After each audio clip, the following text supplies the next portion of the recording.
Queria fazer referência a duas coisas antes de propriamente começar a mensagem dessa manhã. A primeira é que no próximo domingo, no culto da noite, às 19 horas, nós vamos celebrar a ceia juntos, vamos celebrar batismos, os primeiros batismos desse ano de 2025, os primeiros irmãos e irmãs que estarão sendo batizados.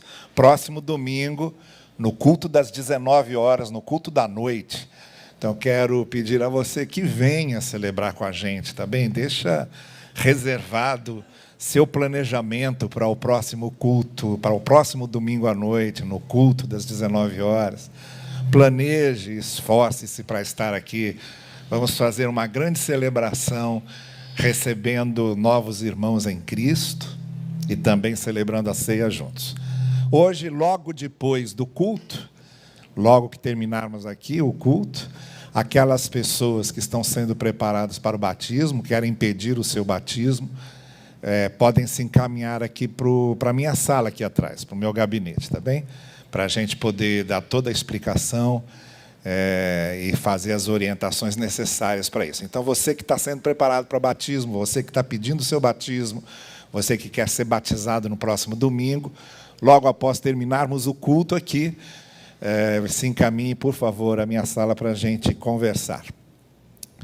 A segunda coisa que eu queria lembrar é que a gente vai retomar a nossa roda de leitura, agora em fevereiro, com um encontro especial que vai acontecer no dia 15 de fevereiro, é uma segunda-feira à noite, dia 15 de fevereiro. De agora até lá, os livros da roda de leitura de fevereiro já estão à sua disposição.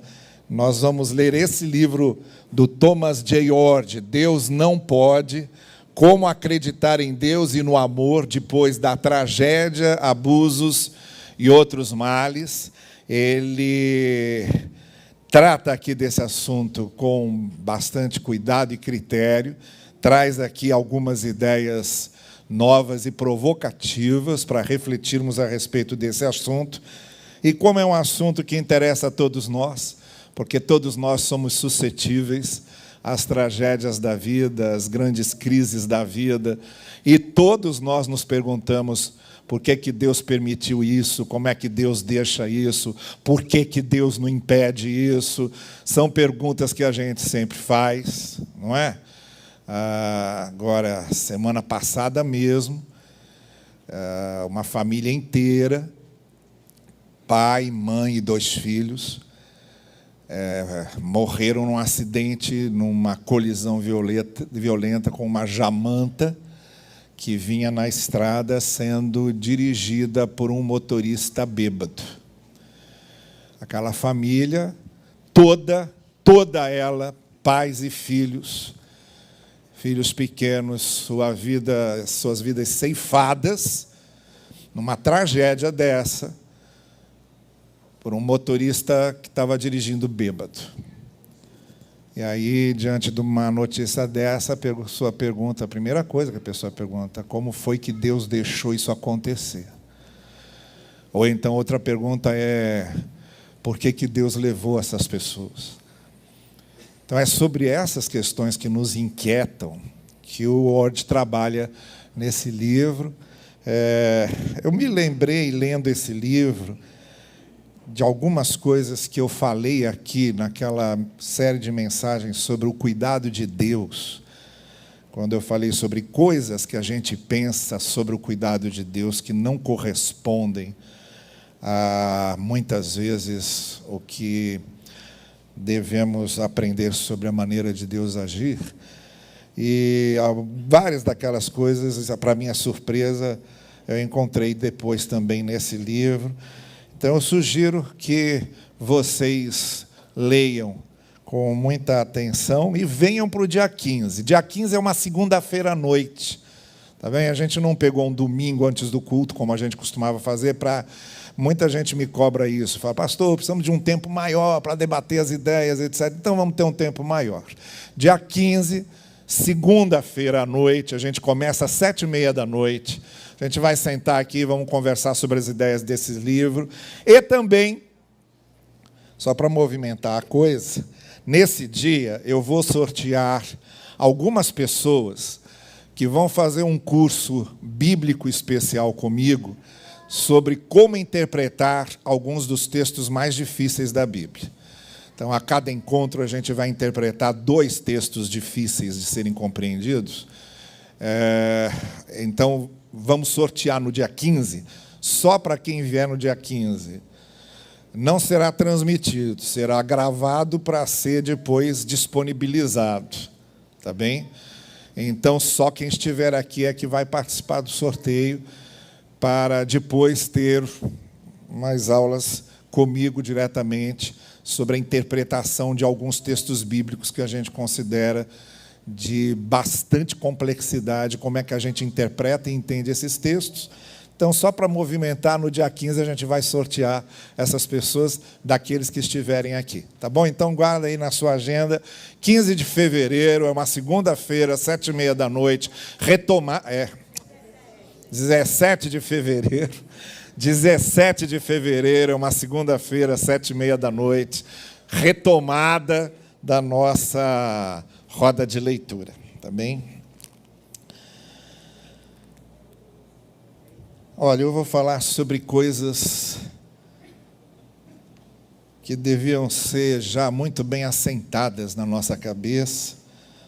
São coisas muito simples, bem básicas mesmo, mas que, para o meu espanto, às vezes eu ouço certas pregações, certas opiniões, certas palestras, certas intervenções do mundo evangélico, de pessoas que vêm de tempos ouvindo o que seria essa essência maior do Evangelho, e eu fico impressionado como se afastam, às vezes, dessas coisas mais simples e mais práticas que o Evangelho ensina. Como nós estamos nesse ano enfatizando essas 4 ênfases, 4 temas nossos: comunhão, a comunhão da igreja, o testemunho nosso como cristãos, a solidariedade, a nossa ação em busca de justiça social e a dedicação, não só a dedicação, um compromisso financeiro real, participativo, constante, mas a dedicação das nossas vidas, de termos um projeto para o reino em que a nossa vida esteja inserida nisso, não só na igreja, mas nas nossas presenças em todos os lugares em que estamos.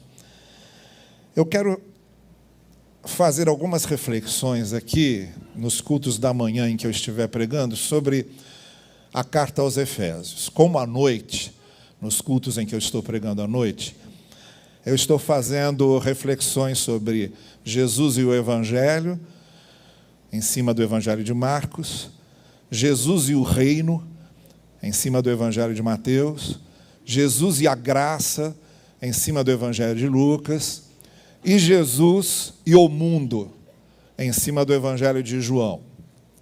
São essas mensagens que eu também combinei com o pastor André, de nós transformarmos as mensagens em estudos para os grupos de comunhão que a gente quer ampliar, quer retomar esse ano.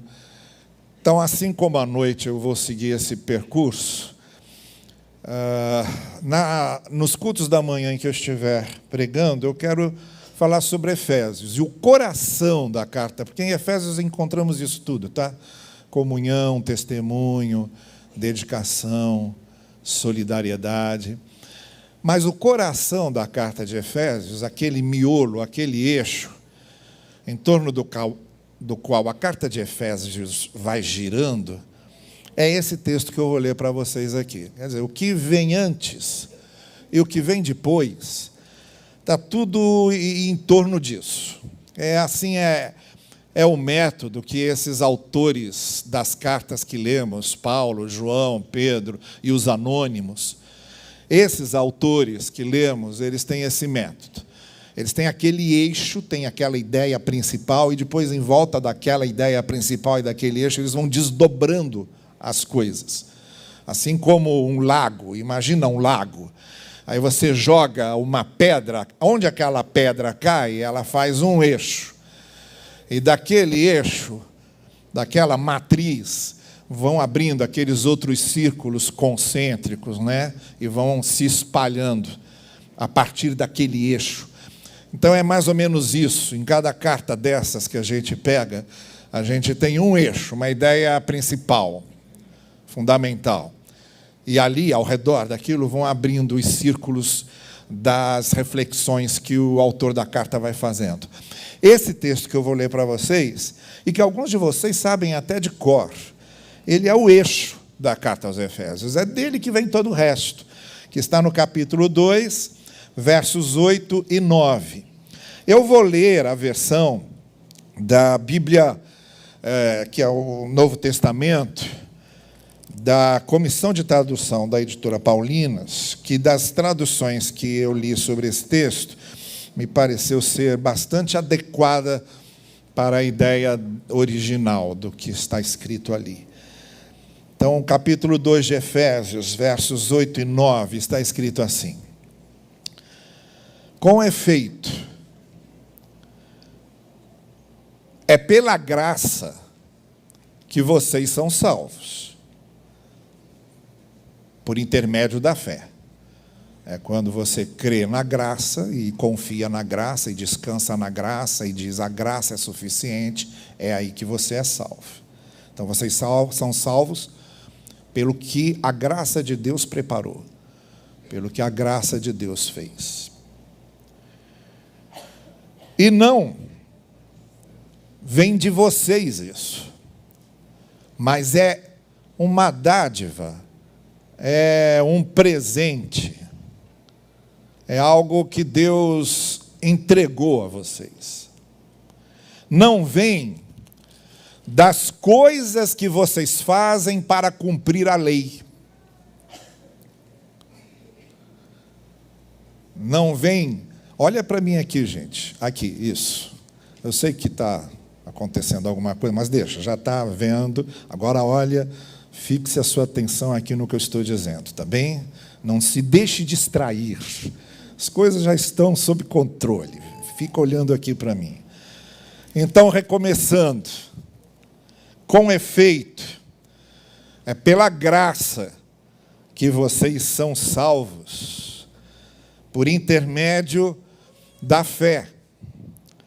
E isso não vem de vocês, mas é uma dádiva de Deus.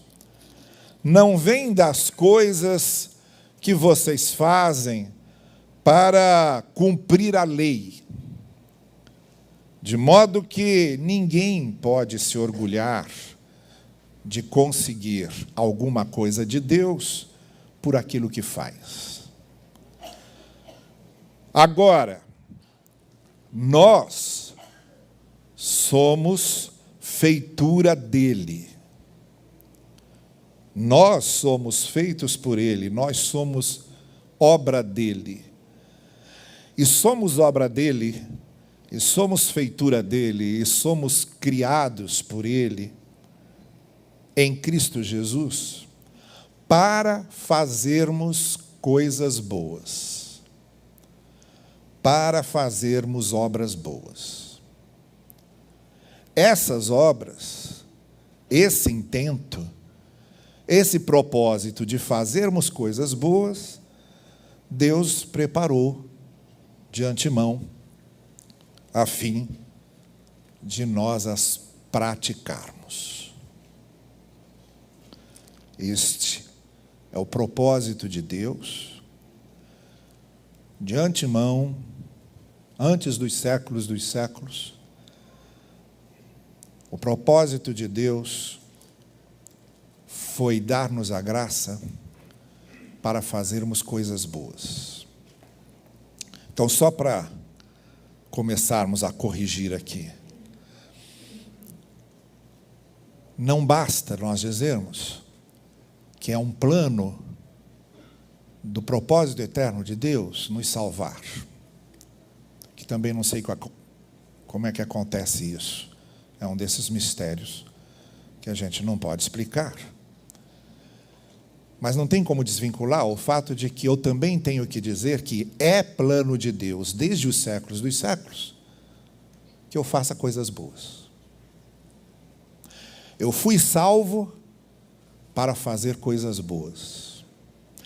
A graça de Deus chegou a mim para eu fazer as coisas boas, para eu praticar as coisas boas. Então, o que Paulo está dizendo é o seguinte: olha, nós devemos fazer as coisas boas, devemos fazer o que é bom, devemos praticar o que é bom, porque é um propósito que Deus tem para a gente antes mesmo da gente nascer. Nós já nascemos para fazermos coisas boas. Deus já tinha, antes de nascermos, a ideia, o propósito de fazermos, de praticarmos as coisas boas. Esse é o eixo que o apóstolo Paulo está usando. Bem, então eu quero apenas explicar duas coisas. E como eu disse a vocês, são coisas tão básicas, tão fundamentais, daquele ABC, daquele dó, ré, mi, do aprendizado cristão, mas que também são tão esquecidas, e a gente vai entulhando a essência do Evangelho, a mensagem cristã, com coisas, e dando prioridade a essas coisas, e essa que é a essência, o principal, o eixo, a coluna vertebral da fé cristã, ela acaba esquecida. Tão esquecida a ponto de a gente começar a justificar coisas horrorosas que somos capazes de fazer em nome de Deus. Essa ideia de que o propósito de Deus é fazermos o bem para os outros, é fazermos coisas boas aos outros, é praticarmos as boas obras. Praticar boas obras é para quem? É para os outros. Praticar boas obras para quem? É sempre em relação ao outro. Não existe praticar boas obras para si mesmo. Não é? O Evangelho não leva em consideração mais o si mesmo. O Evangelho diz que, inclusive, devemos abrir mão de nós mesmos. Quando o Evangelho diz sobre praticar as boas obras, é sempre em relação ao outro.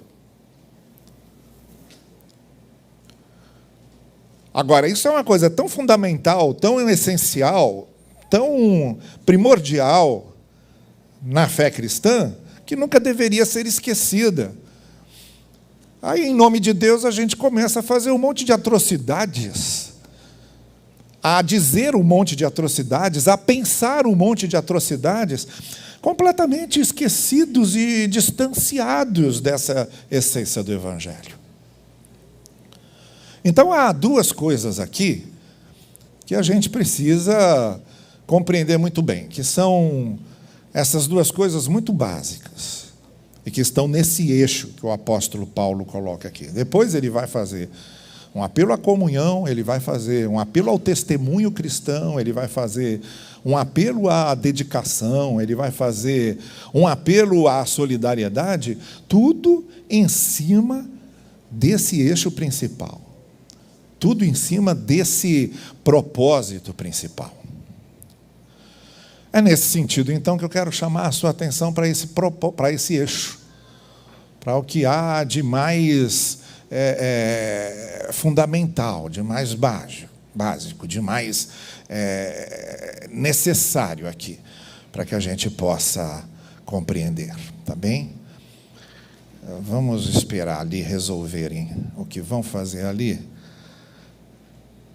Podem resolver, gente. Se precisar tirar a pessoa, tirem agora, levem para fora, deem o socorro que precisa. Não? Então tá bem. Então, que aí eu paro e espero. Não tem problema nenhum. Tá bem? Então tá bom. Ótimo. Então tá bem. Vamos voltar aqui a atenção, então.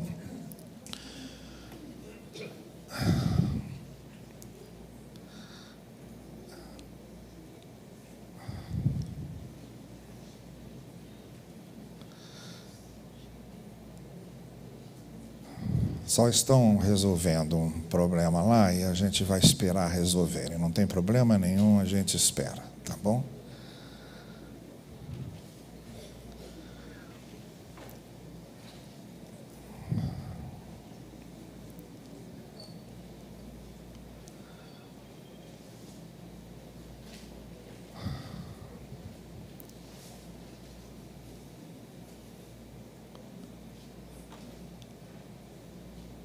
Pronto, já está sendo socorrida.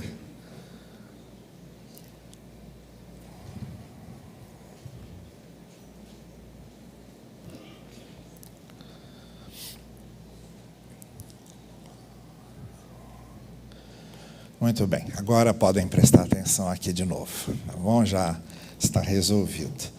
Depois a gente dá notícias, que eu sei que fica também uma curiosidade grande, que será que aconteceu? Depois eu informo vocês e dou notícias, tá bem? Sobre o que tiver acontecido. Então é desse eixo, dessa ideia principal de Paulo que eu quero falar. Essas duas coisas mais fundamentais para a qual eu quero chamar a sua atenção. A primeira é a seguinte: não somos salvos pelo que fazemos. O que o apóstolo Paulo chama aqui de cumprir a lei. Então vejam, há certas coisas que a gente lê na Bíblia que a gente nunca para pensar. Isso aí eu lembro sempre daquele hino que todo mundo gosta de cantar.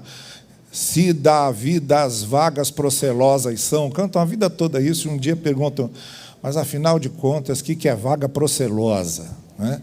Isso depois de cantar muito, cantou anos seguidos, cantou décadas e nunca parou para pensar o que é vaga procelosa.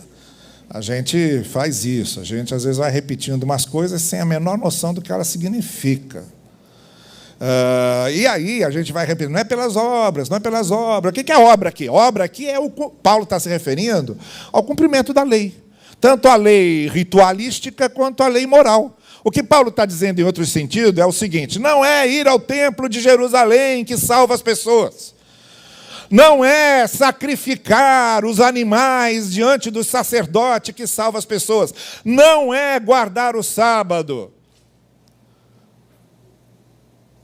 Não é apresentar o bebê no templo. Não é não honrar pai e mãe e não matar, e não adulterar, e não roubar. Uma pessoa pode fazer tudo isso, diz Paulo. Pode ir de joelhos até o templo de Jerusalém, subir aquela escadaria toda e ficar lá no átrio do templo sacrificando. Pode ser o melhor filho. Pode nunca ter matado ninguém na vida. E não é isso que está dando salvação a ela. Então o que Paulo está dizendo é o seguinte: vocês não são salvos por cumprirem a lei. Paulo diz isso até porque ele sabe que esse negócio de cumprir lei, de fazer as obras da lei, é um negócio muito hipócrita nosso, porque todos nós sabemos que a gente cumpre parte da lei, mas não cumpre a lei toda. Isso Jesus deixa muito claro no Sermão do Monte, quando ele diz, vocês ouvem lá o que está escrito, e vocês acham que estão obedecendo? Não estão não, porque o que está escrito também significa isso, isso, isso, isso, vocês estão devendo. Então Paulo está dizendo, cumprir a lei é um negócio complicado. Cumprir a lei significa nem pensar naquelas coisas. Cumprir a lei é ir muito mais a fundo do que só estar naquela superfície. Então, quem quiser se justificar diante de Deus cumprindo a lei, está numa situação difícil. Até a disposição do decálogo, ela é bastante provocativa nesse sentido. Porque a disposição do decálogo é o seguinte, olha, você vai adorar a Deus, você não vai adorar outros deuses, você não vai chamar o nome de Deus em vão, você vai guardar o dia do sábado, você vai honrar pai e mãe, você não vai matar, você não vai roubar, você não vai adulterar, você não vai cobiçar as coisas que são do outro. E aí, quando você pega isso tudo e diz, eu estou fazendo tudo isso, aí vem o 10º mandamento que diz, nem vai desejar fazer. E aí complica tudo. Porque eu posso até não fazer, mas como é que eu me garanto que não desejei fazer? E aí é uma forma como se quisesse botar todo mundo ali no mesmo degrau. Olha, diante dessa questão da lei, somos todos devedores. Por isso que Paulo está dizendo, ou é a graça ou não é nada. Ou Deus resolve salvar dizendo, vocês não merecem, mas eu vou salvar. Vocês não têm como pagar isso, mas eu vou arrumar o pagamento, e daí porque o sacrifício de Cristo por nós. E aí Paulo diz, não vem do que vocês fazem para cumprir a lei, mas vem da dádiva de Deus. Então essa é a primeira coisa, que é difícil entender. E é difícil aceitar, gente, é muito difícil aceitar isso. Aceitar a graça talvez seja uma das coisas mais difíceis nesse processo de conversão nosso, porque tem alguma coisa de arrogância lá dentro da gente que não admite que a gente diga, eu não posso fazer nada, eu tenho só que confiar no que Deus fez. Eu tenho que dizer assim, o que Jesus fez me basta, e eu não posso mais fazer nada. Eu não tenho que apresentar a Deus, eu posso ter a minha vida toda incorruptível.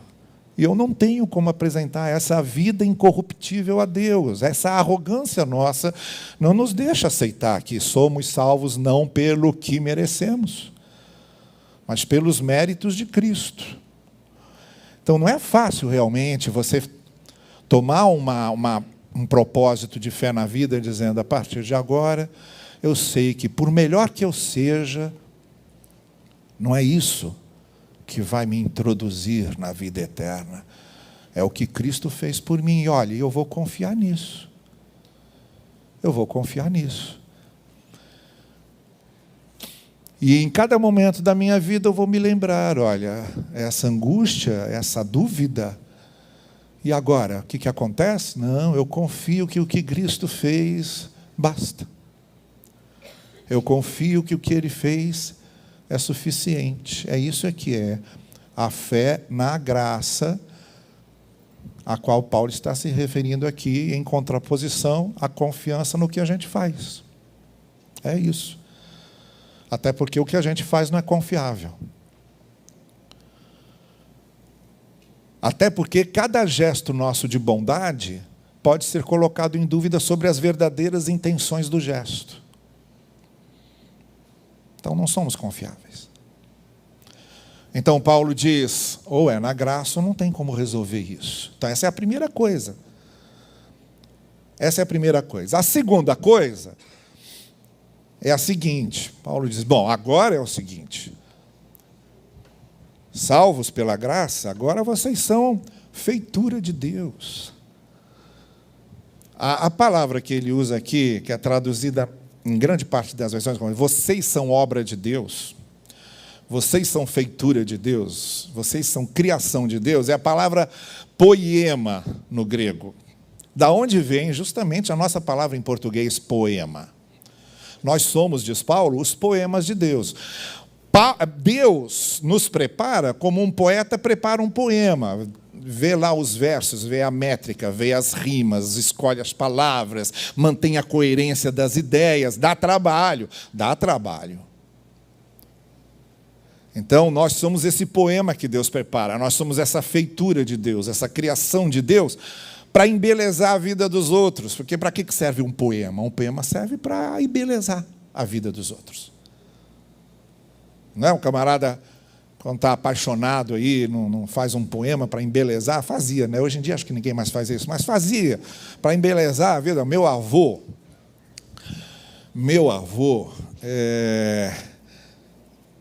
contou a história de um conhecido dele, um primo, um negócio assim, que tinha uma namorada chamada Olinda.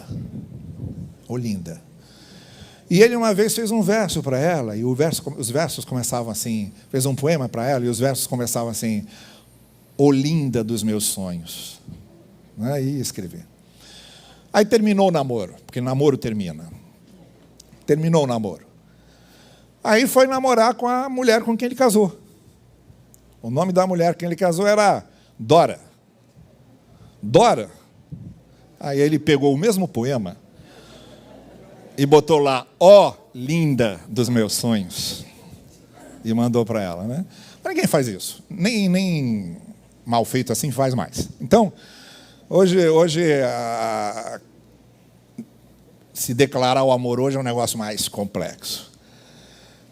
Agora veja, Paulo diz que nós somos essa obra, esse poema, essa coisa boa que Deus fez. E aí ele acrescenta dizendo, para fazermos boas coisas, boas obras. Essas obras que ele preparou de antemão para que andássemos nelas. Isto é, este propósito, este querer de Deus. O querer de Deus em nos salvar não é uma coisa individualizada no sentido de eu quero salvar vocês para dar o prazer de vocês serem salvos. Não. Eu quero transformar vocês para vocês sentirem o que é uma vida transformada. Não. Eu quero que vocês me sigam para que vocês aprendam e tenham prazer com meus ensinos. Não.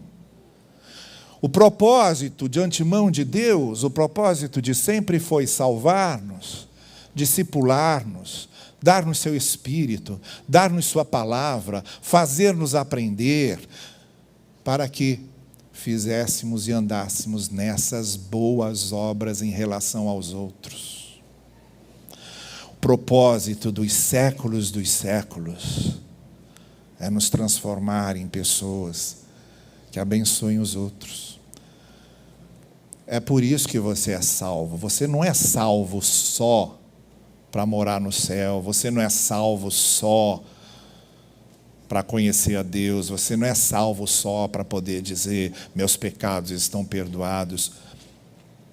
Acima de tudo, nesta vida, e muito especialmente, você foi salvo para praticar boas obras, para fazer coisas boas, para andar nessas obras, nessas coisas boas, que Deus quis que você andasse de antemão, antes dos séculos. Então você tira isso do Evangelho, você tira tudo. Você tira isso do Evangelho, você tira a essência, tira o querer de Deus, tira o sacrifício de Cristo, tira o propósito da graça, tira tudo. E é em torno disso, como eu disse a vocês, que vai girar a carta aos Efésios. Mas eu queria acrescentar ainda mais duas coisas aqui. Essa obra da graça, e depois Paulo volta a falar isso lá em Tito, sabe? Em Tito, capítulo 3, ele diz assim, olha, Deus resolveu salvar vocês pela graça, e essa graça foi dada a vocês para disciplinar vocês a fazerem boas coisas. É a mesma coisa que ele está dizendo aqui, ele diz lá em Tito, com outras palavras, e de novo vinculando a experiência da salvação com a inadiável, inevitável obrigação, digamos assim, propósito, digamos assim, vontade de Deus, digamos assim, de fazermos boas obras, de fazermos o bem aos outros, de andarmos nessas obras boas que fazemos aos outros. Em outras palavras, significa viver de maneira que o outro se sinta abençoado por você, dizer coisas boas, reagir de maneira boa, conviver de maneira boa, ser uma coisa boa na vida dos outros. É para isso que você foi salvo, querido. Para isso que você foi salvo. O resto você vai colher depois. Vida eterna, céu, isso é coisa que vem lá depois. Mas o motivo pelo qual você realmente foi salvo, e foi trazido a Cristo, e foi transformado, foi viver fazendo o bem aos outros. Ser uma bênção para o outro. Por isso a nossa ênfase aqui esse ano na comunhão, por isso a nossa ênfase aqui esse ano na solidariedade, por isso a nossa ênfase aqui esse ano no testemunho, por isso a nossa ênfase aqui esse ano na dedicação. E aí, essa experiência com a graça nos dá duas coisas, vamos dizer então, só para encerrarmos. Primeiro, o que está errado, a graça conserta. Então, esse é o primeiro propósito da graça. Você vai dizer, mas como é que eu posso ser isso se eu sou um cara todo estouvado? A graça conserta. O primeiro propósito da graça é mudar o coração, mudar a mente, dar uma nova vida, consertar o que o mal destrói na gente. A graça vem e conserta para que você seja isso, para que você ande nas coisas boas. Então, se você acha que você não é capaz, confie na graça, porque a graça conserta. A graça nos dá as virtudes do Espírito. A graça nos dá as bem-aventuranças do Sermão do Monte. A graça nos capacita a sermos essa coisa boa aos outros. O Espírito Santo habita em você para lembrar você do que Cristo ensinou, para que você possa ser essa coisa boa para os outros. O Espírito Santo dá o fruto do Espírito a você, para que você seja essa coisa boa e faça as boas obras e ande nessas boas obras. O poder do Espírito Santo age na gente, não é para nos transformar em super-homens e super-mulheres, não é para nos dar o poder de fazer mágicas incríveis. O Espírito Santo age na gente para nos dar condições e capacidade de fazermos coisas boas aos outros. Deus os chamou para andarem nas boas obras, e isso é propósito de Deus desde os séculos dos séculos. É o que diz Paulo.